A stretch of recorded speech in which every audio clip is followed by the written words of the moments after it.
Hey guys, good morning. I felt like I needed a little something extra today. Bringing in a few filters because, you know, every once in a while a girl needs a filter. The reality is this is not how I look though. Let's see. Let's just bring it back to real life. Yeah, there you go. Hope you guys are having a great Wednesday so far. I'm really excited to talk to you about the news today because there's two items that we're highlighting on our site that I don't think you're going to see many places that I think really add value, and that makes me excited. It is a slow morning here because this is what's going on, right? I finally have a date, a real date. Baby's coming soon. We'll talk about that. Don't worry. Hopefully not today. If it happens in the middle of this live, though, what a great opportunity for us to share a moment together. I have my Arnold Palmer. I don't know if you guys have some coffee with you this morning. Whenever you're watching it, maybe it's a glass of wine later on. Cheers. But this is one of the things I crave when I'm pregnant is an Arnold Palmer. What does that mean? I don't know. So that's what's going on.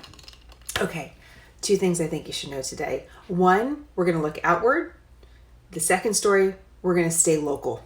So why don't we start with a feature story that I think really is not getting the attention that it deserves, and that's about Venezuela. Can I just show you something about Venezuela? I think we forget this about Venezuela very often. This is going to be my little graphic. Here's Venezuela. Whoops. There we go. Can you see it? There's Venezuela. There's Florida. There's Venezuela. There's Florida. This is a very short distance. Venezuela is much closer to us than we realize. It's not only its proximity that matter to America. Venezuela matters to the entire world because it has the largest known oil reserve of any country, including Saudi Arabia. So the potential for Venezuela to have wide-sweeping global economic impact is there. It doesn't have it currently because of the state of the political crisis in the country. And I wanted to read this to you because sometimes it's difficult to underscore, like, why does this matter? You know, why does Venezuela matter? Why does the political crisis in Venezuela matter? Here's one person's perspective, the former chief economist of the International Monetary Fund. In short, someone very smart that looks at the economy around the world. Venezuela, it's really hard to think of a human tragedy at this scale outside of a civil war. We just learned from the UN that there were more than 5,000 extrajudicial killings in Venezuela over the past year. So these are dissenters to the government that are murdered. We know that there are people starving. We know it's one of the worst humanitarian crises in the world as well. We've detailed this on our website. We've talked about it before. And it sort of has fallen off the radar after the United States and others tried to support and continue to try to support an opposition leader against the current government. The opposition leader is Juan Guaido. The current socialist government is Nicolas Maduro. Today in Barbados, there is a meeting being facilitated by Norway between these two sides. Venezuela is suffering even more because of sanctions that have been placed on it. And both sides are trying to potentially navigate a way forward. What we did on the website, though, today is super unique. I had a great opportunity to meet a young woman who I just think the world of.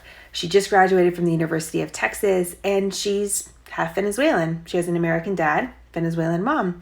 And we were talking one day, and we were talking about Venezuela because I don't think we realize what Venezuela was like only a few decades ago, and how quickly things can change in a country. Remember, Hugo Chavez was an elected leader in Venezuela. The people elected him, and that's when they really started down the road of socialism and this current government regime that they're in. But it wasn't always like that. And as I talked to Victoria and heard about her family, I really learned a lot about what Venezuela was like in the past. I think that's important because how do you know how to improve a country or the potential of the country unless you know what happened in the past? So what Victoria did is she sat down with multi-generations of her family and interviewed them for you guys. And what I did on the website today is isolated a few quotes from her grandmother, her aunt, and her mom, who grew up in Venezuela, who live in America now, but go back very frequently. And they described the life that they had and also what the change is like. And I think that will really provide some insight to you that no one is really talking about. One of the things that struck me is that Venezuela at one point was an extremely wealthy, upward mobile society. Parents were sending their kids out of the country to learn English. People are educated. They have great careers. They have a booming economy. And then things suddenly change. And I just think it's really valuable, unique insight into a country that people talk a lot about. But how do we know where we're going or what we'd like for that country if we don't know what the potential is? And so this is what is offered on our website today. You'll see on our cards a few quotes that I isolated with some facts about what's going on in Venezuela. On the website itself, if you go to the source page, you'll see the full transcript that Maria Victoria has put down for you, so you can actually read her entire conversation with her family. And it's really remarkable. Highly recommend it. Just go to smarternews.com, click on the card. If you go to the end, you're going to go to the view source page, and you can see the entire interview. So I'm really looking forward to your feedback on that. So that's one thing I think you should know today, though. The actual news item is there are negotiations in place. Let's see if something happens from it. I'll keep you posted on that. Negotiations of some sort of political, reconciliation. I don't know what we would call it. Okay, second story is one that's more local. And this story officially freaks me out, so I had to share it with you. But actually, this is really news you can use, because I think I don't know about you guys, I've gone to the doctor multiple times and been like, I feel this way, I don't feel good, I got, achy muscles, I'm kind of nauseous, and the doctor's like, yeah, you have a virus, right? You're not testing positive for the flu, but you're not feeling good. And one of the things that I think we should remember, depending on where we're living in America, or really anywhere around the world, because I know there's international viewers, hey, are ticks. A story came out this week about a young man that was flying from the United States to Israel.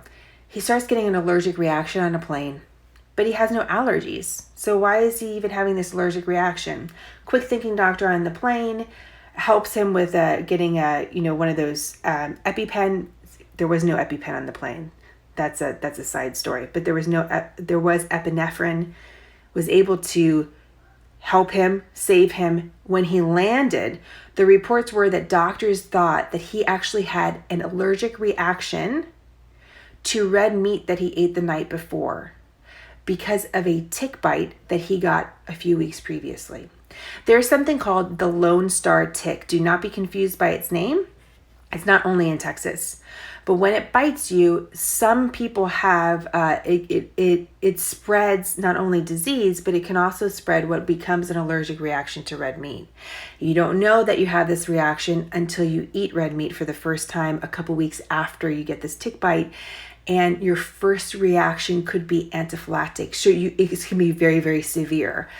The big picture here is that ticks are spreading in America. They're spreading as far as geographic area, and they're spreading new diseases. And the CDC has said, listen, you have to be really aware of this, that this is happening. And I think it's something that families should be aware of. I think we should be aware of as individuals, for our kids, for if you don't have kids, doesn't matter. You're out, you're hiking, you get bit, you don't really think too much of it. I think we all think about Lyme disease when it comes to ticks, but maybe not all these other, pathogens that can make us feel like the flu that maybe are temporary but could be caused by a tick. So, like I said, officially freaked me out, had to share it, thought it was interesting. So I hope it doesn't freak you out. I actually think it's valuable to know that. My parents, by the way, have for years always, they're always warning me about ticks. They're like, you got to be careful of the ticks. And, of course, I'm like their child. So I'm like, I know. And then I read the story and I'm like, my parents were right. They always are, right? They're always pretty much right. So anyways, check out that story on our website today. I'm like, you get bit by a tick and then you can't eat hamburgers anymore? What kind of deal is that? Could happen. So those are your two stories I think you should know today. There's a couple other things happening in the news. I was kind of skimming it this morning. I like to put together a quick quote section for you every day, but I thought really the highlights were these two stories. So check those out on Instagram and across social media, across social platforms. But if you get a chance, visit smarternews.com and check out Victoria's story about Venezuela. By the way, we're doing a whole website redesign, a refresh. I can't wait to share that with you because I hope you're going to really like it. All right, guys. One of you had said you didn't know that there were ticks in Texas. I think you're being facetious. Anywhere that there's deer, that's part of the issue with this particular Lone Star tick, there's a chance for ticks. I don't know. And anywhere, there's also places that there's not deer that have ticks too. So, okay. All right.